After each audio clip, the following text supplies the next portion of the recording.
Hi there, we're from the Johns Hopkins Carey Business School, and we're very honored to be part of the Monsanto Olin case competition.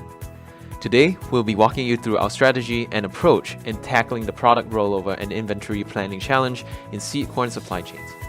Let's begin. There are three main pieces to this problem as outlined in the case. The first point deals with portfolio composition. Which of the 5 new hybrids are we introducing, and how do we manage the phasing out of some of the existing hybrids within our portfolio to achieve optimal sales and cost outcomes? Secondly, how are we utilizing a value pricing method to determine the pricing of our new hybrids, given competitive pressures and variability of demand on the part of farmers? And last but not least, the case invites us to examine Monsanto's current strategy to improve its supply chain, new product, and forecasting performance. We posit that since demand for seed corn is such a key component, in the next stages of this exercise, our team will look at how we may influence controllable factors such as product value, relationship management, and marketing strategies to secure positive demand for our products. As we examined the facts of the case, we followed a multi-step decision-making process and concluded that the order up to or base stock model was the most appropriate interpretation of the way our seed corn inventory is managed. Now, under the base stock model, the production of parental seed corn happens 1 year in advance, coinciding with the next growing season in year Y+1. Our approach to determining the optimal inventory is in 2 major steps. We first look at the individual performance of each hybrid, and then we do an optimization analysis on the portfolio level. Now let's delve deeper into this approach. On the individual hybrid level, we first want to determine the desired demand for each hybrid. This is given from the product lifecycle forecast diagram in Exhibit 9. Now next, we determine the safety stock levels that minimize costs attributed to holding costs, lost sales, and product wastage. Now that we have expected demand and cost-related information, we want to determine the price of the new hybrids using the value pricing model.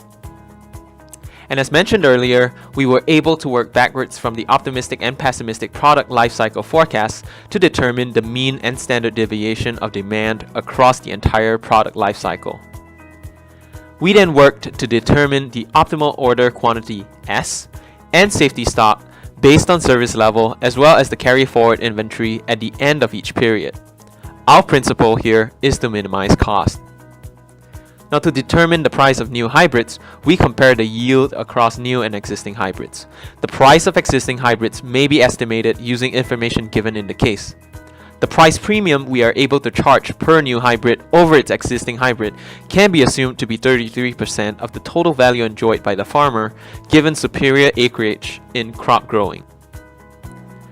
Now that we have the information at the individual hybrid level, we can proceed to analyze how they may interact in a given portfolio. Now this is based on the estimated substitution and obsolescence rates.